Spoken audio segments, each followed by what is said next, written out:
For centuries, India was one of the richest regions on earth. Its cities were centers of trade, learning, and power. Its rulers commanded vast armies. Its wealth attracted the attention of the world. Britain arrived not as a conqueror, but as a trader. What followed was not a simple invasion. It was a calculated gamble, a slow transformation of commerce into control of alliances, into domination, of trade into empire. This documentary tells the story of how Britain took India, not through one war, but through strategy, division, and ambition. It is the story of the greatest imperial gamble in history. India, before British rule, before British dominance, India was not weak. It was powerful, wealthy, and diverse. The Mughal Empire ruled much of the subcontinent. Its administration collected massive revenues. Its armies were among the largest in the world. Cities like Delhi, Agra, and Lahore flourished. India controlled global trade. Textiles, spices, gemstones, and steel flowed to Europe. Indian cloth was worn across the world, but India was not united. Power was shared between empires, kingdoms, and regional rulers.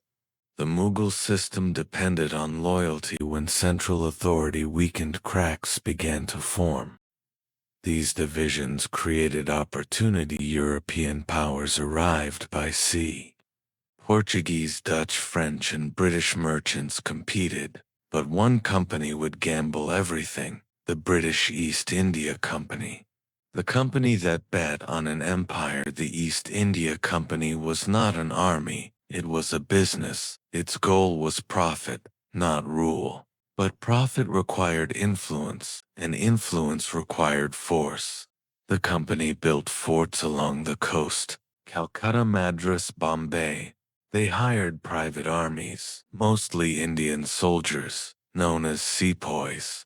As Mughal power declined, local rulers fought each other. The company offered support loans and military aid. Then came the gamble in 1757.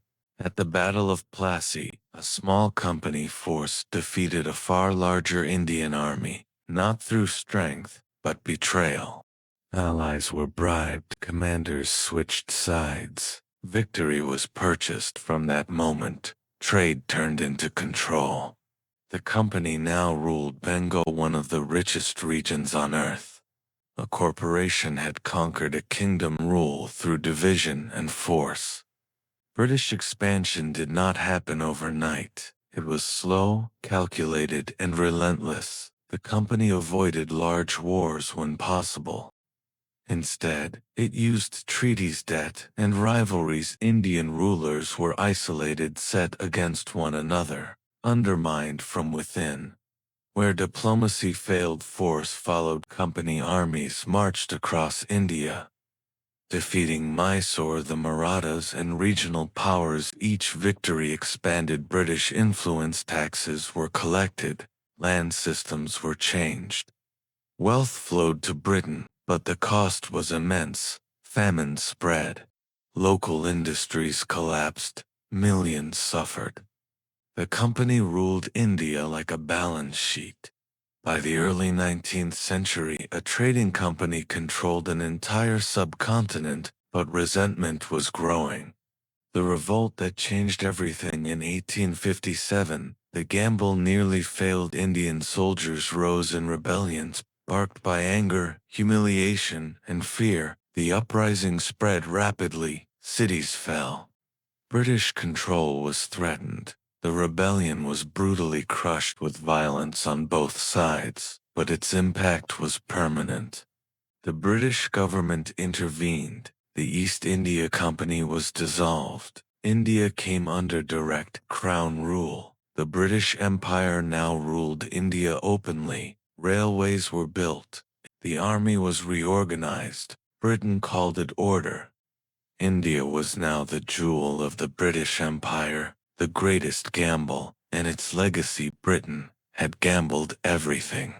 A company had risked war, rebellion, and bankruptcy. India funded British power. Its soldiers fought British wars, but the gamble planted its own end.